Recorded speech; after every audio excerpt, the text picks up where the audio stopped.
अस्सलाम वालेकुम वरहमतुल्लाहि वबरकातुहू। दोस्तों, आज का एपिसोड रिश्तों का इम्तिहान। जैसा कि हम सब जानते हैं, आज होने वाला है एलिमिनेशन। मैं दोस्तों आज आप लोगों को एक अच्छी बात बताती हूँ कि आज 25 नवंबर आज मेरे यूट्यूब चैनल को 1 साल कंप्लीट हो गया अल्हम्दुलिल्लाह। और मैंने जिस तरीके से इन 1 सालों में जो भी काम किया है, जो भी चीज़ें अपलोड की है, इसको आप सब ने बहुत अच्छे से पसंद किया है। मेरी वीडियो को लाइक किया है, कमेंट किया है। कम से कम हज़ारों से ऊपर लोगों ने मेरी वीडियो को शेयर किया है। 15,000 से ऊपर लोगों ने लाइक किया है और हज़ारों से ऊपर लोगों ने मुझे कमेंट किया है। तो आज मेरा 1 साल कंप्लीट हुआ। मैं बहुत आज के दिन खुश थी। मैंने सोचा था कुछ स्पेशल करूँगी, पर अफसोस मैं कर नहीं पाई। काफ़ी बिजी शेड्यूल रहा आज के दिन का। तो आज का एपिसोड जब शुरुआत हुआ, तो जैसा कि हम सब जानते हैं, दिग्विजय, क्योंकि करण, अरे ये विवान और अविनाश, ये बग्गा जी, ये लोग काम नहीं करे तो खाना नहीं दे रहे। लेकिन चाहत ने यहाँ पे बात बहुत अच्छी की थी कि दिग्विजय का फैसला बहुत सही था, काम नहीं करोगे तो खाना नहीं मिलेगा।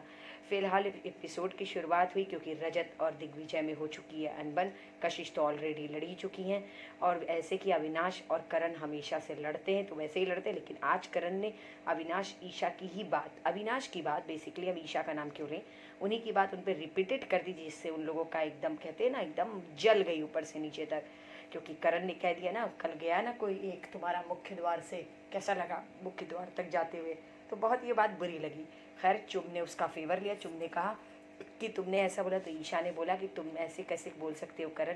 तो चुम ने रिप्लाई किया, जैसे तुम लोग बोलते थे, इसकी शुरुआत तो तुम ही लोगों ने की थी। खैर, उसके बाद चुम ने करण को भी समझाया और शिल्पा जी ने भी समझाया। लेकिन शायद करण ईशा भूल गए, ये वही लोग हैं जो हर वक्त हर किसी को मुख्य द्वार का दरवाज़ा दिखा रहे थे। आज जब अपनी बारी आई तो आंसू निकल गए। ईशा जी क्यों भूल जाती हैं, ये घर कर्मा है, हर किसी को कर्मा का रिप्लाई करना ही पड़ता है। खैर, श्रुतिका जैसे कि सब तरफ बोलती है, श्रुतिका नाराज़ है। श्रुतिका ने कहा मैं पूछूंगी जा करके चुम से, चुम ने ऐसा क्यों कहा। जब वो पहुंची तो चुम ने बोला कि मैं ऑलरेडी करण से ये बात पूछ चुकी हूँ कि तुमने ऐसा क्यों किया। लेकिन करण ने भी अच्छा रिप्लाई किया कि मेरे दिल में ये बात थी पहले से, और मैं, इन लोग पहले बोल चुके थे तो मेरे दिल में थी, आज मैंने भी बोल दिया, तो मैंने गलत नहीं बोला, मैंने जहाँ से बोला। विवान आए, विवान ने शिल्पा जी को बताया कि उन्होंने शायद चाहत के सामने उनको अब क्या बताएं, उनकी कॉमेडी बहुत अच्छी लगी, मज़ा आया। लेकिन यहाँ पे अविनाश और ईशा चाहत को छेड़ते हुए कि तुम्हारा और विवान का रिश्ता तो बहुत क्लोज हो गया है। विवान शिल्पा जी को ये बोल रहे थे कि जाके करण को ये समझा दीजिए कि करण इस तरीके की बात न करे। क्यों विवान, जब अविनाश कर रहे थे तब तो आप नहीं समझा रहे थे, तब तो आप उसमें उनके साथ थे, अब आज क्यों। फिलहाल शिल्पा जी ने अपना फ़र्ज़ निभाया। वो आई करण के पास। करण ने बोला आपने मुझसे कह दिया, मैंने सुन लिया, क्या करना है क्या नहीं करना है ये फैसला मेरा होगा। खैर, शिल्पा जी भी चुपचाप चली गई। लेकिन मैं आप लोगों को इतना बता दूं, शुरुआत अविनाश करते हैं तो ख़त्म करण क्यों नहीं करेंगे। तो फिलहाल ये घर तो ऐसे ही है। फिलहाल ईडन और अदिति और यामिनी घर में अपनी एक जगह बनाती हुई नज़र आ रही हैं। वो कोशिश कर रही हैं कि वो घर में एक जगह ना बना पाएँ। लेकिन यहाँ पर दिग्विजय का सपोर्ट करण, शिल्पा, चाहत, चुम और श्रुतिका कर रहे हैं। फिलहाल बग्गा जी खुल के बहुत ज़्यादा सामने आ गए। बग्गा जी में खुल के सामने आने की वजह विवान का ग्रुप, अविनाश और ईशा का ग्रुप। फिलहाल चलिए बग्गा जी, अच्छी बात है, आपके स्लोगन्स और आपके सॉन्ग्स सुनने में मज़ा आ रहा है। देखते हैं और आप कितना खुल सकते हैं। फिलहाल आपका खुलना सिर्फ करण तक ही है, हमें तो यही समझ में आ रहा है। करण के अलावा भी कोई और है घर में बग्गा जी, उनको भी देख लीजिए। फिलहाल शिल्पा जी और करण ने दिग्विजय को समझाया कि तुम रजत से जाके बात करो। लेकिन रजत ने, दिग्विजय ने भी बहुत सही बात बोली कि वो इसलिए रजत से दूर रहते क्योंकि कंट्रोवर्सी बहुत है ना रजत के साथ। यहाँ पे जो सारा कर रही थी रात को 2 बजे यामिनी को डराने की कोशिश, अल्लाह मैं भी डर गई थी। और सच बताऊँ, इतनी हंसी आ रही थी, इतनी हंसी आ रही थी सारा की सरकत पे, उसी पे बग्गा जी, रजत, कशिश, ईडन, सारे लोग मिले हुए थे। एक पल को तो चाहत भी डर गई। लेकिन यामिनी भाई, ऐसा इतनी हंसी आ रही थी, मतलब पेट में दर्द हो गई थी इस एक्टिंग से। हंसते हंसते मेरा तो बुरा हाल था ना। यामिनी की हालत खराब थी क्योंकि चाहत ने एक दिन पहले कर दिया था कि कुछ यहाँ पर है, मुझे ऐसा लगता है इस घर में। वाकई में सारे लोगों ने मिलकर, पता नहीं क्यों ये लोग यामिनी के साथ ये प्रैंक कर रहे थे, पर ठीक है। लेकिन बेचारी बहुत ज़्यादा डर गई थी, या फिर हम ये कह सकते हैं यामिनी थोड़ी सी बुद्धू टाइप लगती हैं। उनकी एक्टिंग जो लगती है अच्छी लगती है, ठीक है, नाइस। और फिलहाल यहाँ अविनाश ने जेंटलमैन बन के गए, उन्होंने यामिनी को बोला, मजाक कर रहे थे, ठीक है, गुड गुड जॉब अविनाश, आपने जो किया अच्छा किया। फिलहाल करण को देखो, सुबह सुबह खाना, पता नहीं कैसे ये बंदा सुबह सुबह खा पाता है, सबके उठने से पहले खा पी के सारे नामो निशान मिटा देता है, कोई सबूत नहीं बाकी छोड़ता है। फिलहाल ईडन अपनी जगह बनाती हुई उन्होंने कहा विवान के लिए अगर खाना नहीं बनेगा तो मैं भी नहीं बनाऊंगी। श्रुतिका ने कहा, कशिश ने कहा मैं भी काम नहीं करूंगी। फिलहाल श्रुतिका ने कहा यह गलत बात है, ऐसा नहीं होगा। तो करण ने बोला कि ठीक है, तुम लोग अगर ऐसा कुछ कर रहे हो तो भाई खुल के दंगा करो ना, खुल के सामने आओ। नहीं काम करेंगी, ये खाने के लिए पता नहीं कैसा तुम लोगों का गेम है। फिलहाल दिग्विजय जो कर रहे हैं, दिग्विजय को लग रहा है वो बहुत सही कर रहे हैं। फिलहाल मुझे भी ऐसा लग रहा है, ठीक है काम नहीं करोगे तो खाना नहीं मिलेगा, ठीक है तो अपना बनाओ और अपना खाओ, मत करो काम। लेकिन फिलहाल विवान करते हैं काम, ऐसा नहीं है। विवान को भी हमने काम करते देखा है और हमने उसको भी काम करते देखा, ईशा को भी। करण अविनाश नहीं करते हैं, बग्गा जी नहीं करते, इन लोग को देखा है। फिलहाल रजत ठीक थे, लेकिन कल से दिग्विजय से जो रजत की तड़ी है तो रजत एकदम सोच के बैठे हैं। खैर रजत दिल वाले बंदे हैं, पहले एपिसोड में मैंने अपनी पहले भी वीडियो में कहा है कि रजत दिल वाले बंदे हैं, वो दिल से खेलते हैं। लेकिन यहाँ पर उनको दिग्विजय की बात बहुत बुरी लगी। खैर दिग्विजय को चुम गई समझाने, चुम का अंदाज बहुत अच्छा था, वो रजत को गई समझाने, सॉरी रजत को जब वो समझानेंगी, रजत की आंखों में आंसू एकदम भर गया था।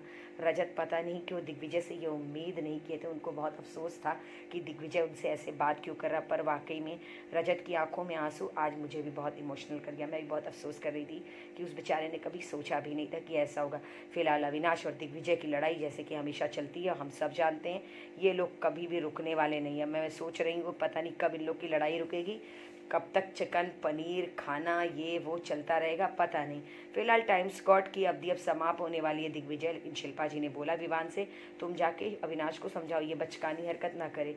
फिलहाल अविनाश पहुँचे, विवान पहुँचे समझाने के लिए दिग्विजय को, लेकिन मुझे ये नहीं समझ में आया विवान, जब अविनाश ऐसा करता था तब तो आप नहीं गए थे, लेकिन अब आप गए, चलिए गुड जॉब, कुछ तो आप करते हुए नजर आ रहे हैं। लेकिन करण ने यहाँ पर दिग्विजय को समझाया नहीं, बस इतना कहा ये बचकांड हरकत है, फिलहाल जो तुम कर रहे हो ठीक है कोई बात नहीं, पर बचकांड है। यहाँ पर श्रुतिका से बिग बॉस ने पूछा कि ये बताइए कि क्या बात है कि आप रिश्तों के बारे में बात की और इनको बुलाया सबको लिविंग एरिया में। यामिनी यहाँ पर बहुत खुश कि बिग बॉस ने मेरा नाम लिया। यामिनी कोशिश कर रही थी बिग बॉस और बातें करे, इनके मुंह का एक्सप्रेशन, इनका चेहरा, इतनी हंसी आ रही थी इनके ऊपर, और बिग बॉस एक बात बोल के चुप हो गए। भाई वो दिग्विजय और करण के बीच में बोलते हैं यामिनी जी, बिग बॉस ऐसे नहीं बोलते। पहले सीजन में ऐसा होता था ना कि हम बिग बॉस की आवाज़ सुनने को तरसते थे। फिलहाल बिग बॉस ने सबको बुलाया लिविंग एरिया में और यहाँ पर रिश्तों की बात हुई। फिलहाल ये घर रिश्तों का है, रिश्ते ही सिखाता है। यामिनी, ईडन और अदिति का इस घर में क्या रिश्ता है, किसके साथ कौन सा रिश्ता है, इसको जानने के लिए उन्होंने विवान, शिल्पा जी, करण, चाहत सभी से पूछा और इन तीनों वाइल्ड कार्ड को बुलाया एक्टिविटी एरिया में और उन तीनों को ऊपर लगा दिया बिग बॉस ने एक्सपायरी सून। वैसे ये काम बहुत अच्छा किया, मैं बहुत खुश थी क्योंकि मैं भी सोच रही थी कि इन तीनों का होना, पुराने लोग तो अब इस घर में जम गए हैं, हम उनको समझने लगे हैं, हम उनकी सोच, उनके कैरेक्टर, उनकी चीज़ें को अंडरस्टैंड करने लगे हैं। अब अचानक से ये तीन, इनको समझना बहुत भारी हो रहा था। तो फिलहाल एक्सपायरी सून जो लगा दिया ना बिग बॉस ने, मेरा तो दिल खुश हो गया। फिलहाल जगह जगह पे ये लोग अपने बारे में रिश्ते बनाती हुई दिखाई दे रही थी, लेकिन हमें भी पता है कि भाई विवान, ईशा, एलेक्स के बीच में बग्गा जी घुस गया, अब और कोई घुस नहीं सकता। फिलहाल एलिमिनेशन था, आज मंडे था तो एलिमिनेशन तो होना ही था रिश्तों के बेस पे ही। तो आज दिग्विजय थे टाइम गॉड, तो दिग्विजय से बिग बॉस ने पूछा कि आप ये बताइए कि आप किसको सेव करना चाहेंगे। आज रिश्तों की परख होगी। टास्क बहुत खूबसूरत बिग बॉस ने तैयार किया था, तो दिग्विजय को लग रहा था कि वो पावर मिलेगा सबको, लेकिन फिलहाल दिग्विजय ने अच्छा किया। कहते हैं ना ये हाथ ले वो हाथ ले, वही वाला हाल होता है। तो गिव एंड टेक, रजत की वजह से दिग्विजय बने थे टाइम्स ऑफ गॉड, तो आज दिग्विजय ने रजत को बचा लिया और चाहत को बचा लिया। चाहत रोने लगी क्योंकि पहली बार चाहत को किसी ने सपोर्ट किया था, मुझे बहुत अच्छा लगा। चूम और श्रुतिका एक साथ आए, जो गाड़ी से उतर जाएगा वो नॉमिनेट हो जाएगा। लेकिन यहाँ पे इन दोनों की लड़ाई इतनी क्यूट और इतनी प्यारी थी कि बहुत अच्छा लग रहा था। चाहत पहुंची दिग्विजय के पास, रोती हुई उनको गले से लगी, बहुत अच्छा लगा। पहली बार उस लड़की को सच में किसी ने सपोर्ट किया है, वरना वो बेचारी अकेले ही चल रही थी। और यहाँ इन लोगों की लड़ाई, अल्लाह इतना ज़्यादा प्यार आ रहा था, लेकिन श्रुतिका ने अपने आप को नॉमिनेट करके चुम को सेव किया। पर खैर श्रुतिका सेफ हो जाएंगी ये हम सबको पता है, क्योंकि श्रुतिका के पॉइंट्स, श्रुतिका की बातें बहुत स्ट्रांग होती है। लेकिन यहाँ पर दोस्त दोस्ती का एक अनोखा रिश्ता दिखाई दिया। बहुत प्यार भरा श्रुतिका और चुम का रिश्ता। फिलहाल अविनाश और ईशा आए इन रिश्तों के इम्तिहान में, लेकिन हमें लगा था कि हो सकता है कि दोनों नॉमिनेट कर ले एक दूसरे को, लेकिन ईशा की माँ ने ये कह के गई थी अपना पॉइंट्स रखना, या अविनाश ने वो कर्जा उतारा क्योंकि ईशा उनके लिए घर छोड़ने को तैयार थी, इसलिए अविनाश ने खुद को किया नॉमिनेट। रजत ने दिग्विजय को बोला थैंक यू कि तुमने सबके सामने मुझे बोला, लेकिन तो दिग्विजय ने भी बहुत क्लियर बोला कि ऐसा है मेरे से कोई उम्मीद मत रखना, कोई ज़रूरी नहीं कि मैं तुम्हारा साथ दूं। फिलहाल शिल्पा जी और विवान आ गए रिश्तों के फिर उसमें। फिलहाल शिल्पा जी को 3 बार ऑलरेडी विवान बचा चुके हैं, तो इसलिए बिल्कुल भी शिल्पा जी नहीं चाह रही थी। शिल्पा जी चाह रही थी वो खुद हो नॉमिनेट, लेकिन फाइनली विवान ने अपने आप को नॉमिनेट करके शिल्पा जी को बताया। इनका भी रिश्ता एक अजीब ही रिश्ता है। फिलहाल पता नहीं क्यों करण और बग्गा जी को ला, इनका तो कोई रिश्ता ही नहीं लड़ाई झगड़े के अलावा। फिलहाल ये दोनों हो गए नॉमिनेट, पर मैं ये सोच रही हूँ भाई करण कितना नॉमिनेट हो गए भाई, हर हफ्ते आप नॉमिनेट होते हो, हमें तो समझ में नहीं आ रहा है पब्लिक चाह क्या रही है, हम आपको क्यों पसंद कर रहे हैं, आप आखिर आप कर क्या रहे हैं, अब अल्लाह बेहतर जाने। फिलहाल सारा और कशिश का रिश्ता हमने तो नहीं देखा, लेकिन पता नहीं क्यों इन रिश्तों को पॉइंट किया गया। इन रिश्तों में खैर दोनों नहीं चाहते थे घर से जाना। फिलहाल कशिश को तो हमें पता ही है, कशिश एक बहुत बड़ी गेमर है। फिलहाल सारा की आंखों में आंसू, सारा बिल्कुल नहीं चाहती थी कि वो इतने दिन अपने बच्चों से दूर है, तो कुछ दिन और। फिलहाल ये दोनों लोग हुए नॉमिनेट। नॉमिनेशन का सिलसिला तो बहुत ज़बरदस्त रहा, लेकिन ईडन कोशिश कर रही हैं रिश्तों को बनाने की, क्योंकि उनको भी घर से निकलना नहीं है। फिलहाल इसी तरीके की चटपटी खबरों के साथ मेरे साथ दोस्तों बने रहिएगा। मैं अपनी नेक्स्ट वीडियो में कल फिर मिलूंगी। कल बहुत मज़ा आने वाला है कि जो लोग नॉमिनेट हुए हैं, कल कौन सा ऐसा टास्क आएगा जो सेफ़ हो पाए। लेकिन बहुत खुश थी श्रुतिका कि वो चुम को सेव कर पाई। आपका फेवरेट कौन है, आपको क्या लगता है वाइल्ड कार्ड में किसको सेफ होना चाहिए किसको नहीं?